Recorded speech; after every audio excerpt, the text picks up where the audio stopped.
Hello everyone, welcome to another blog. আজকে আমরা সবাই মিলে চলে যাচ্ছি বারোদি লোকনাথ বাবার মন্দিরে, আর সেটা নিয়ে থাকছে আজকের এই ব্লগটা। তাহলে চলো দেরি না করে আজকের ব্লগটা শুরু করা যাক।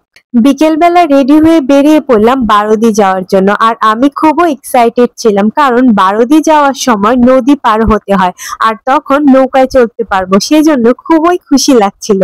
আমরা যখন রওনা হই তখন কিন্তু বিকেল হয়ে গেছিল, তা সত্ত্বেও সূর্যের এত তাপ ছিল যে মনে হচ্ছিল সূর্য মামা তার তাপ দিয়ে আমাদের মাথায় বাড়ি দিচ্ছে। যাই হোক, নদী আর রাস্তা দেখতে দেখতে অবশেষে আমরা পৌঁছে যাই আমাদের গন্তব্যস্থান বারোদি।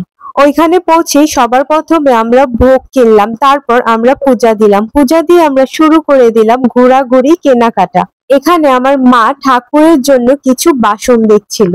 তারপর দেখলাম একটা অবাক করা জিনিস, সেটা হচ্ছে পিঙ্ক কালারের কবুতর। জীবনে প্রথমবার পিঙ্ক কালার কবুতর দেখে খুবই অবাক হয়েছিলাম। যাদের পিঙ্ক কালার পছন্দ আর পিঙ্ক কালারের কবুতর চাও, তোমরা বারোদি এসে অবশ্যই একবার যোগাযোগ করো। তারপর আমরা কবুতরদেরকে খাবার খাওয়াচ্ছিলাম। কবুতরগুলো উপর থেকে নিচে কিছুতেই আসতে চাচ্ছিল না। সৌরভ অনেক চেষ্টা করার পর কবুতরগুলোকে নিচে আনতে পেরেছিল। হয়তো তাদের পেট ভরা ছিল, সেজন্য তারা আসতে চাচ্ছিল না। কি সুন্দর করে কবুতরগুলো সৌরভের হাতে বসে খাবার খাচ্ছিল। অনেক চেষ্টা করার পরও কবুতরগুলো আমার হাতে বসে খাবার খাচ্ছিল না, কিন্তু আমার অনেক ইচ্ছা ছিল যে তাদেরকে হাতে নিয়ে খাবার খাওয়াই। আমিও হচ্ছি নাছোড়বান্দা, ঠিক করলাম যে পর্যন্ত কবুতর আমার হাত থেকে না খাবে সে পর্যন্ত আমি ওখান থেকে আসবো না। অবশেষে কবুতরকে আমার হাত থেকে খাওয়ালাম, তারপর সেখান থেকে আসলাম। তারপর ইচ্ছা হলো একটা কবুতর কোলে নেই, সেজন্য সৌরভ একটা কবুতর ধরে এনে আমার কোলে দিল। ওই দিন কবুতর নিয়ে এত ছানাছানি করার পরও আমরা কিন্তু সাবান দিয়ে হাত না ধুয়ে খাবার খেয়েছিলাম। ছি, কি কাজটাই না আমরা করেছিলাম। কি আর করব, সাবান কই পাবো সেখানে, সেজন্য সাবান দিয়ে হাত না ধুয়ে খাবার খেয়েছিলাম। এই তো এখন আমরা দুজন মিলে চলে যাচ্ছি প্রসাদ আনতে।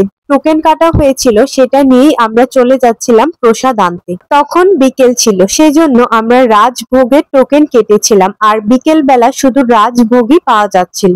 প্রসাদ নিয়ে আমরা বসে পড়লাম প্রসাদ খেতে। প্রসাদ খাওয়ার পর আমরা বেরিয়ে পড়লাম আশেপাশের মন্দিরগুলো সব দর্শন করতে। প্রথমেই আমরা দর্শন করতে যাই বারোদির শ্মশান মন্দিরে। তারপর দর্শন করলাম দুর্গা মন্দিরের। আর এই দুর্গা মন্দিরটা আমাদের কাছে ছিল সম্পূর্ণ নতুন, কারণ 2.5 বছর পর বারোদি এসে দেখলাম এই সুন্দর দুর্গা মন্দিরটা, যার কারুকার্য ছিল খুবই অসাধারণ। আর এই ভোলেনাথ তো বারোদিতে অনেক বছর ধরেই বিরাজমান আছেন। তখন কিন্তু বারোদি ধামে মেলা হচ্ছিল, আমরাও একটু মেলাটা ঘুরে ঘুরে দেখছিলাম। মেলাটা খুবই বিশাল ছিল, কিন্তু বেশি কিছু কেনার ছিল না, সব আজাইরা জিনিস ছিল। তা সত্ত্বেও আমরা মেলা থেকে বাঁশ ও বেতের তৈরি ঝুড়ি কিনেছিলাম। মেলা ঘোরা শেষ, এবার আমরা রওনা হয়ে পড়লাম বাসায় আসার জন্য। আর আসার পথে আমরা কাইখারটিক ব্রিজ দিয়ে আসছিলাম, তাই সেখানে আমরা দাঁড়িয়ে পড়লাম ফুচকা খাওয়ার জন্য। প্রথমে আমরা ট্রাই করেছিলাম কলসির ভিতরে যে অনেক ধরনের টক দেওয়া ফুচকা থাকে সেটা, আর সেটার টেস্ট মোটামুটি ছিল। আর মজার বিষয় হচ্ছে আমরা যখন ফুচকা খাচ্ছিলাম তখন কিন্তু সেখানে কারেন্ট চলে গিয়েছিল। আমরা যেখানে যাই সেখানে কোনো না কোনো কাণ্ড ঘটেই থাকে। তারপর ট্রাই করলাম রেগুলার ফুচকা। ফুচকাটা রেগুলার হলেও কিন্তু টেস্টটা একদমই রেগুলার ছিল না, টেস্টটা ছিল অসাধারণ। আমি তো সেজন্য 2 প্লেট ফুচকা খেয়েছিলাম। কাইখারটিকের ফুচকা বরাবরই আমার কাছে ভীষণ ভালো লাগে। আর সৌরভ ট্রাই করেছিল পিৎজা। ব্রিজের পিৎজা এতটা ভালো হবে সেটা কিন্তু আমরা আশা করতে পারিনি। ফুচকা তো বরাবরই ভালো, কিন্তু পিৎজাটাও কিন্তু খুবই ভালো ছিল।